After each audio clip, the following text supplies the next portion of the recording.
The history of the island of Barbados begins long before European expansion.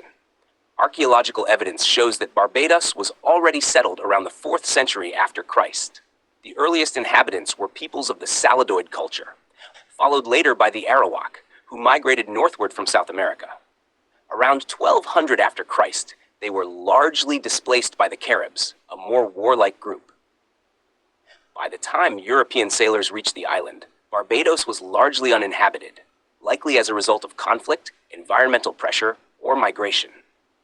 The Portuguese navigator Pedro Campos sighted Barbados in the year 1533 after Christ and likely gave the island its name, derived from the Portuguese phrase Os Barbados, meaning the bearded ones, referring to the long-hanging roots of fig trees. The Portuguese did not establish a permanent settlement on the island. In the year 1623 after Christ, English sailors reached Barbados, and in the year 1625 after Christ, formal British colonization began. Barbados thus became one of the earliest and longest-held British colonies in the Caribbean.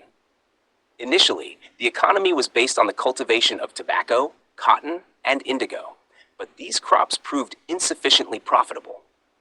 Beginning in the 1640s of the 17th century, Barbados underwent a profound transformation with the introduction of sugarcane cultivation. Sugar became the dominant economic force, and the island developed into one of the wealthiest colonies of the British Empire. This prosperity, however, rested almost entirely on the brutal exploitation of enslaved Africans. Hundreds of thousands of men and women were forcibly transported to Barbados through the transatlantic slave trade.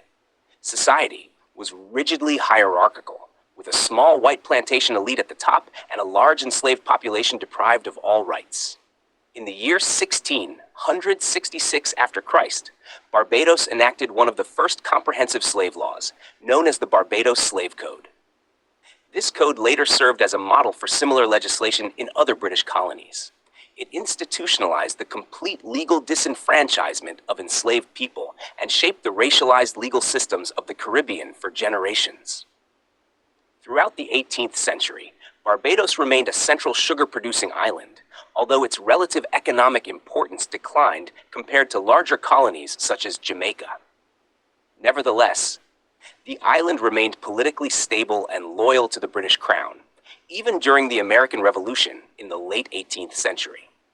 In the year 1832 after Christ, Great Britain formally abolished slavery.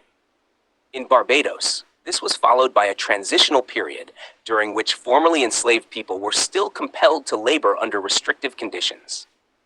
Only in the year 1838 after Christ did this so-called apprenticeship system come to a complete end. Despite legal freedom, economic inequality and social exclusion persisted.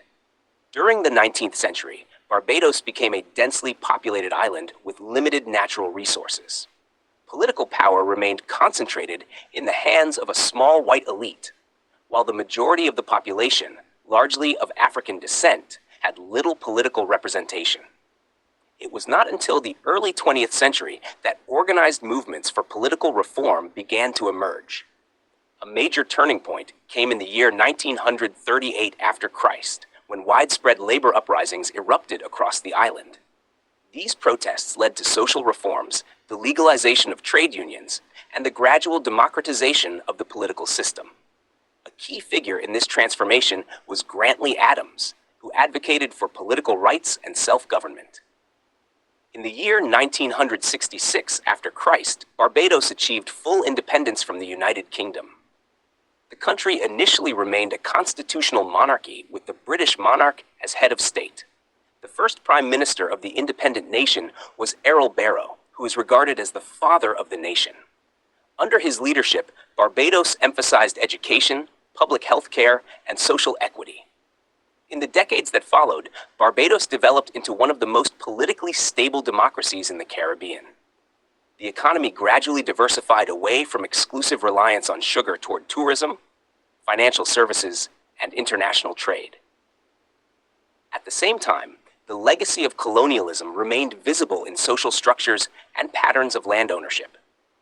A historic step occurred on the 30th of November in the year 2021 after Christ, when Barbados officially became a republic. The British monarch was removed as head of state, and Sandra Mason was appointed as the first president of Barbados. This move was widely seen as a symbolic completion of the country's political emancipation from its colonial past. By the year 2026 after Christ, Barbados faces challenges including climate change, rising sea levels, economic dependence on tourism, and global financial volatility. At the same time, the country plays an active role internationally, particularly in advocating for climate justice and sustainable development. Barbados continues to be regarded as a stable democratic state with a strong historical awareness of its colonial past and its long-term consequences.